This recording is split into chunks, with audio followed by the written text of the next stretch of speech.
Pawan Kalyan deputy CM అయిన తరువాత కేవలం ఇరు తెలుగు రాష్ట్రాలే కాదు యావత్ భారతదేశం ఆయన గురించే మాట్లాడుకుంటుంది.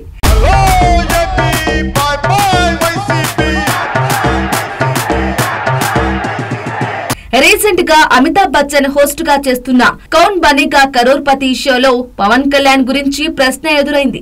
ఈ షోకి దేశవ్యాప్తంగా ఎంత పాపులారిటీ ఉందో ప్రత్యేకంగా చెప్పనక్కర్లేదు. అలాంటి షోలో హాట్ సీట్ పై కూర్చున్న కంటెస్టెంట్ కి పవన్ కళ్యాణ్ కి సంబంధించిన ప్రశ్నని సంధించాడు అమితాబ్. కౌన్ Banega crorepati latest episode hot seat లో డాక్టర్ రాణి బ్యాంక్, డాక్టర్ అభయ్ బ్యాంక్ కూర్చున్నారు. వారికి పవన్ కళ్యాణ్ గురించి ప్రశ్న వేశారు అమితాబ్. 2024 ఎన్నికల్లో ఏపీలో ఓ నటుడు డిప్యూటీ సీఎం అయ్యారు. అతను ఎవరు అని అడిగారు. పవన్ కళ్యాణ్, చిరంజీవి, నాగార్జున, బాలకృష్ణ అనే 4 ఆప్షన్లు ఇచ్చారు. అభయ్ దంపతులకు సరైన ఆన్సర్ తెలియకపోవడంతో ఆడియన్స్ పోల్ కు వెళ్లారు. ఆడియన్స్ లో ఎక్కువ మంది పవన్ కళ్యాణ్ అని ఆన్సర్ చెప్పారు. అభయ్ కూడా పవన్ కళ్యాణ్ అనే ఆప్షన్ ను సెలెక్ట్ చేసుకున్నారు. ఆ ప్రశ్నకు సరైన సమాధానం చెప్పడంతో 1.60 లక్షల రూపాయలు గెలుచుకున్నట్లు బిగ్ బి చెప్పారు. అటు తమకు హెల్ప్ చేసిన ఆడియన్స్ కు అభయ్ థాంక్స్ చెప్పారు. అమితాబ్ పవన్ కళ్యాణ్ గురించి మాట్లాడుతూ జనసేన పార్టీ అధ్యక్షుడు పవన్ కళ్యాణ్ ఏపీ నూతన ఉప ముఖ్యమంత్రిగా బాధ్యతలు తీసుకున్నారు.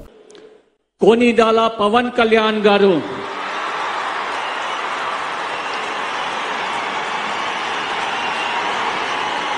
కొనిదల పవన్ కళ్యాణ్ అనే నేను శాసనాలని అనుసరించి ప్రజలందరికీ న్యాయం చేకూరుస్తానని దైవ సాక్షిగా ప్రమాణం చేస్తున్నాను.